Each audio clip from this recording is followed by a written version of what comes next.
So with that in mind, um, why are we asking for you to reach out to other people within your communities to plan these pilgrimages? In order to make them more powerful, in order to make them more transformative, and to help to seed those questions Dan was asking of how is this calling us? How will this change what you're doing by the end of this year by doing these pilgrimages? So this is a quote from Gus Speth, who started World Resources Institute and was co-founder of NRDC, as well as a presidential advisor on climate. And I just think it's particularly powerful for us gathering as Catholics today. He said, I used to think the top environmental problems were biodiversity loss, ecosystem collapse, and climate change. But I was wrong. The top environmental problems are selfishness, greed, and apathy. And to deal with those issues, we need a spiritual and a cultural transformation. And we scientists don't know how to do that. I heard this quote and I was like, oh, but we do. We do, y'all. We can do this, right? We know how to do this. We can help. And one of the most powerful ways, as Dan said, this is a spiritual opportunity. And so pilgrimage is an opportunity for us to like re-engage with our relationship with God and each other through that divine connection. And it's not just coming from the scientists, it also comes from our Holy Father, from Pope Francis, in the document he wrote 10 years ago, Laudato Si. He wrote, the urgent challenge to protect our common home includes a concern to bring the whole human family together to seek a sustainable and integral development, for we know that things can change. The Creator does not abandon us. He never forsakes his loving plan or repents of creating us. Humanity still has the ability to work together in building our common home. And then he thanks all of us who are doing it. So read this as a personal thank you note from Pope Francis to you for the work that you're doing, and our invitation to think about, as we think about these pilgrimages, which we're planning for later this year, how are we building out more people being involved in this network together? Rather than looking ahead and thinking of something that might make us feel burnt out at the end of the year, how is what we're doing connecting with others and bringing in the gifts of so many other people who are also concerned about caring for our common home, and those organizations and all those others? How are we building strong networks of support so that we're not alone doing this, but rather we're walking with others, building upon the many gifts that God has instilled within the community around you? So for this, I hope that you all brought a piece of paper and a pencil. It's really hard to do this on technology, so we're going to go old school, and grab a piece of paper and grab a pen, and we want you to be doing a little bit of drawing. Don't worry, there's no grades in this class. I won't be grading you, so no concerns there. Don't get stressed. But to have that piece of paper. So I'll give you a quick second to grab a piece of paper and a writing utensil.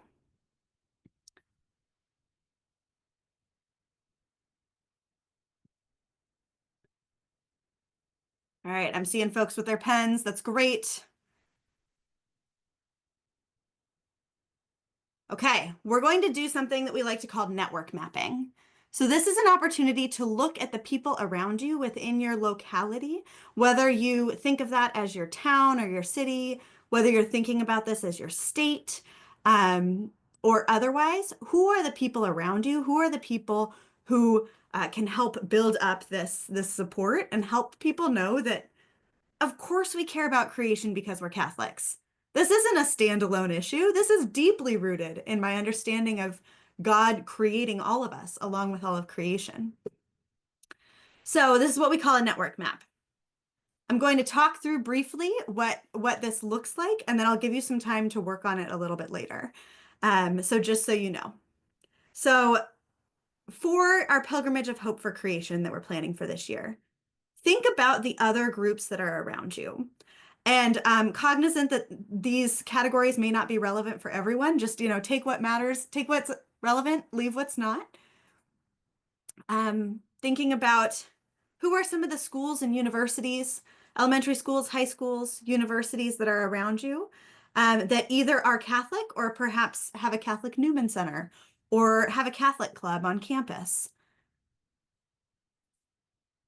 What are some of the congregations and orders? We are so blessed with an abundance of women religious and men orders who have professed their lives to caring for the message of the gospel. And this part of the message of the gospel is caring for creation.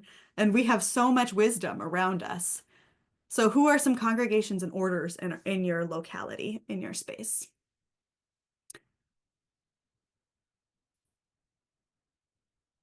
What are some diocesan offices who might be interested in pilgrimage? And I'll walk through some examples of this as well. But just to think, who are some of those diocesan offices that you might not think of? Liturgy is a huge one, right? Pilgrimage is an act of worship. Bringing in your diocesan office of liturgy is so powerful. A missions office, a pastoral office. If you have a Hispanic ministries or multicultural ministries, just really aware that like there is so much wealth of resource within our multicultural ministries of pilgrimage. This is something that people around the world do in really powerful ways. Who are some of the frontline communities in your local space? Whether that be tribes, local tribes, or other historically redlined communities. Well, who are some of those frontline communities who are experiencing the impacts of the climate crisis the first and worst in your local space?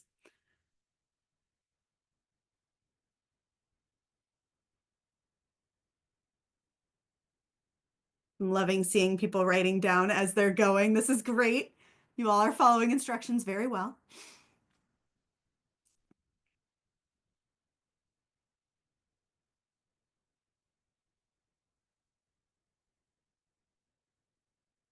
Next, I invite you to think of who are some of those engaged parishes, right? A lot of us know who are those parishes around us that are doing things on this already. On caring for creation, maybe they have a creation care team or a Laudato Si circle. Maybe they have another community doing a social justice, social works ministry. Maybe their young adult groups do community cleanups, litter pickups. Some of those engaged parishes.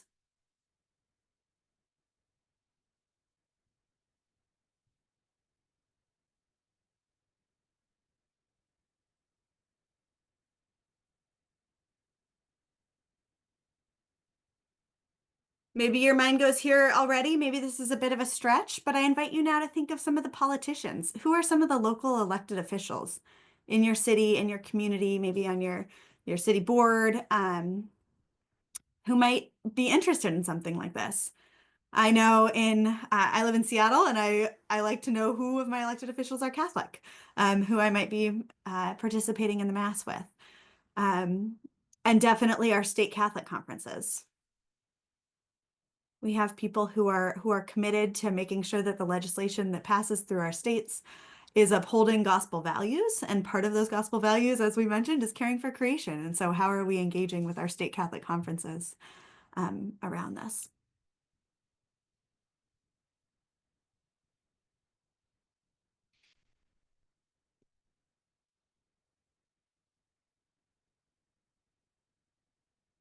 Y'all are hanging in there great. You can see we're working our way around the circle. So this is wonderful. Thank you for keeping going. This is good. I will tell all of your elementary school teachers that you are excellent. Next, I'd like you to think about ministries in your local space. So, are there Catholic Charities offices? Thinking about are there other ministries that exist that are perhaps spin-off ministries of congregations or other ones that are coming out of universities or otherwise different peace and justice centers or other ministries like that, movements.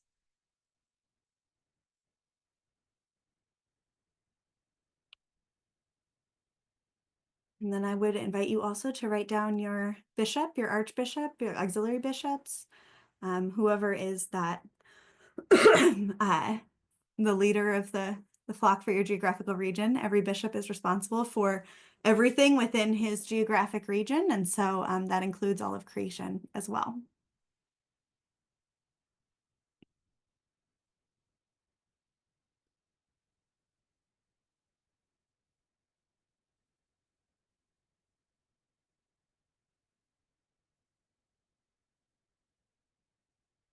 So I'll give you just another minute or so to write down some of those names that are popping to mind in these different areas for you. And we'll send this out as a worksheet afterwards also.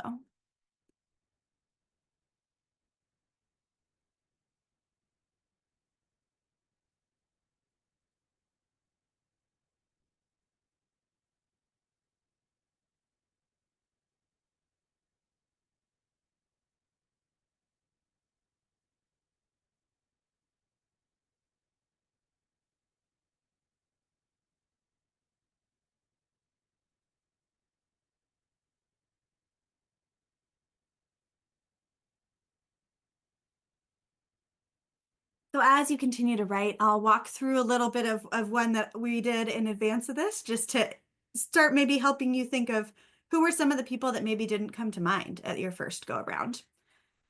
So like for instance, in our area, thinking about who are some of the schools and universities, like just naming some of them, right? Elementary schools, universities, high schools. Who are some of those religious orders? We know that we have a wonderful breadth of Dominicans. So I put Dominicans here because there are so many different flavors of Dominicans and just really wonderful people, men and women who are within the order of preachers. Some potential ministries in your diocesan offices, whether it be the liturgy office, Hispanic ministry, multicultural ministry.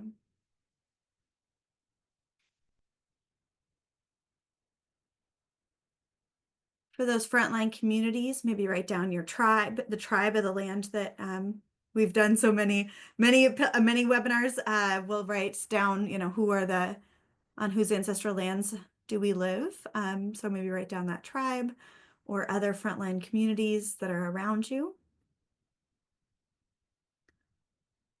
I know in Seattle, I've looked at the historically redlined communities map and done some outreach in community in those spaces.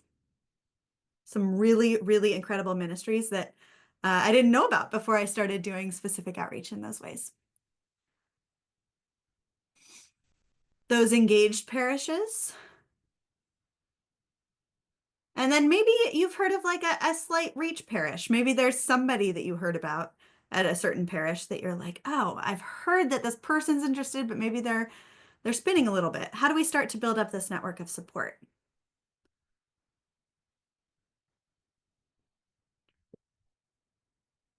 When you think about your politicians, are you thinking across the aisle? As we know, Jesus was definitely political, but he was not partisan. He questioned everyone across the whole political spectrum. And so we are called to do the same, not to entrench ourselves within one camp, but instead be beholden to gospel values. And so who can we do outreach to across the aisle?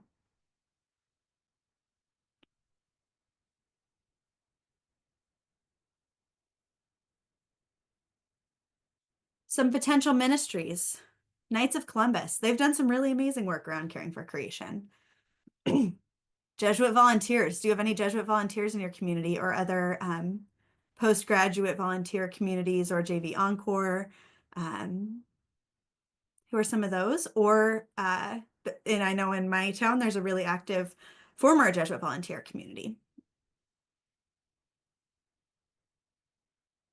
Of course, Catholic Charities. Do you have any L'Arche communities in your city or town?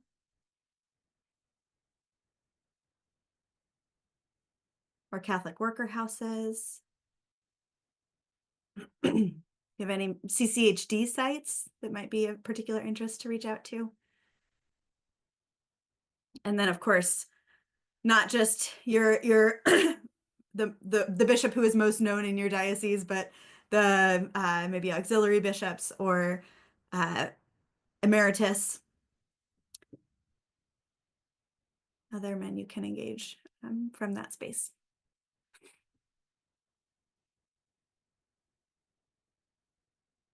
So you're doing a great job. You're building out a network map. This is starting to show who are some of the people, what are some of the places of support around you. I think about as we're planning our pilgrimage locally, like just the wisdom and the catechetical resource that some of our catechists have at some of our parishes. And then also one of our local universities is just really helping build out some of the theology and helping our community understand the theology behind pilgrimage, right? Maybe I wouldn't have thought of that resource, but to think about when we do this mapping and this visual mapping, it helps us kind of break through perhaps mental blocks that may keep us from moving forward. All right, next, I'm going to invite you to take a minute and look at your map and try to start thinking about who might be some of those people that have more connections with each other. Right now, this all looks like standalone, independent little bubbles. However, we know that's not true. We are communities in community. We are people in community, and our Catholic community is strong. And so perhaps you think to yourself, okay, St. Mary's University might be a really important organization or place for me to start. So pick one that might be one helpful for us to start. And you think to yourself, wait a second, I know that the campus minister is a former Jesuit volunteer at the university. And so maybe there's already a connection to the Jesuit volunteer community. And maybe, I know for our university, like one of our elected officials went to that university for law school. So is there already an alumni community that can pull in some of our elected officials or somebody else that can be sort of a connection point? Because then you think, okay, maybe someone, if we can get the university on board, maybe someone from the law school can be involved. Maybe they still have a connection with that politician and pulling that connection in. And then you also perhaps know that, one of the groups on campus volunteers at St. James Parish at their soup kitchen once a month. And so that then pulls in perhaps the parish priest of St. James Parish because he's very appreciative of the work that these college students do. So again, just to remember that we are an interconnected community across all of these things. So don't feel overwhelmed by your map, but rather know that every person we bring in brings in his or her own connections in this space. And so this can help us discern, however, who might be the first people we're reaching out to. Who might be the couple of people who you need to get on board, who who are good networkers, who can start to build in and bring this bigger sense of community.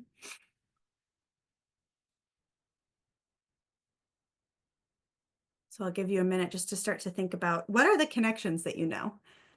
There's so many more, of course, that we don't know, but each of us are fonts of wisdom as human people in this. So what are some of those connections? And you can start drawing these lines even over your piece of paper.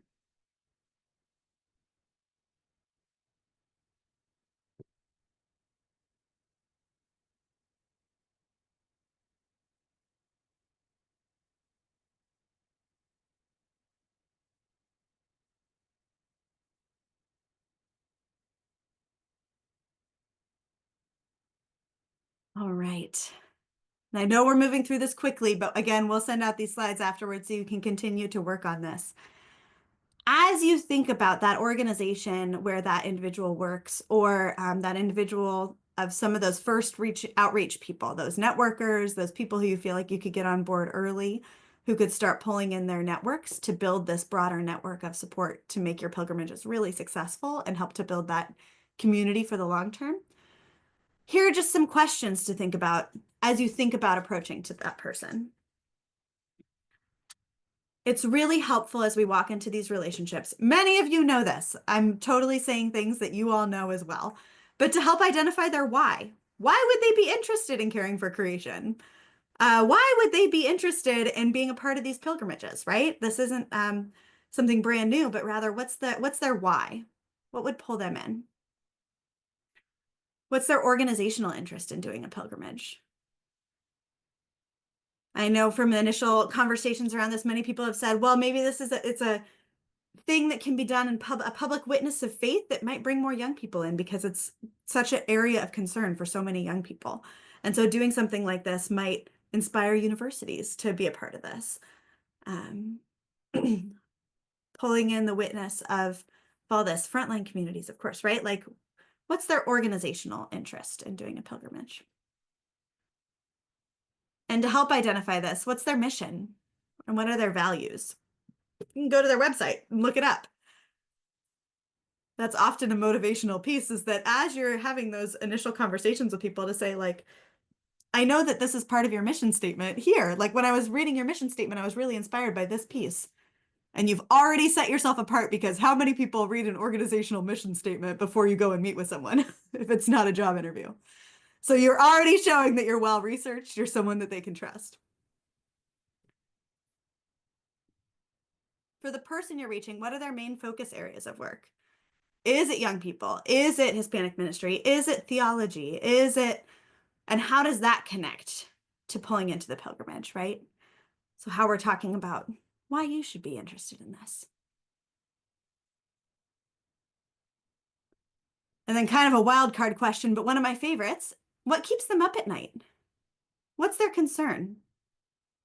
I would hazard a guess that most of us on this webinar know that the ecological crisis we are facing is intersecting with basically every issue across the board, right? If we want to be addressing any justice issue, if we want to be working towards building God's kingdom on earth, we have to address the ecological crisis in order to get there. So we have to have a thriving earth on which to survive. And so identifying what keeps them up at night and then helping connect that to this work of pilgrimage, of healing our relationships with God, with creation, with each other, and how that helps connect to their core passions around what keeps them up at night.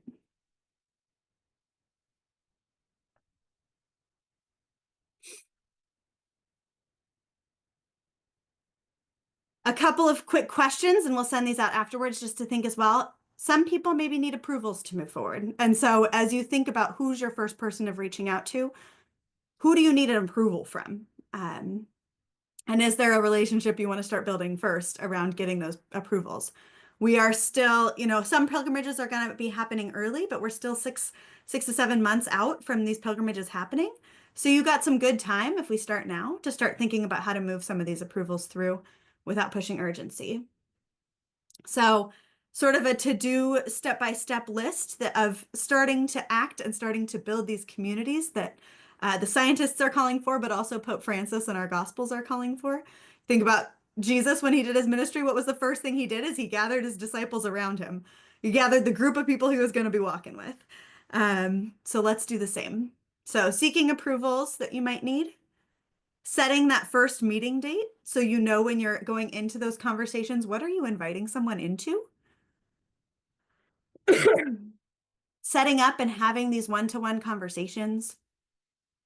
Inviting people as discerned. You may have some one-to-one conversations where you're like, maybe this doesn't make sense at this point, but you've made the outreach, you've made the connection where now people are going to say, okay, I know what that is.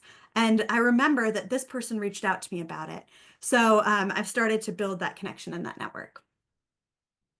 And then go from there to expand and extend the invitation. So again, we'll send out these slides and notes afterwards, so if you didn't catch them. But one more quote from our Holy Father, Pope Francis. He says, "In the meantime, we come together to take charge of this home which has been entrusted to us, knowing that all the good which exists here will be taken up to the heavenly feast. In union with all creatures, we journey through this land, seeking God. For if the world has a beginning, and if it has been created, we must inquire as to who gave it this beginning, and who is its creator." And then he said, and I love this because somebody is also writing a song for our pilgrimages. He says, "Let us sing as we go. May our struggles and our concern for this planet never take away the joy of our hope."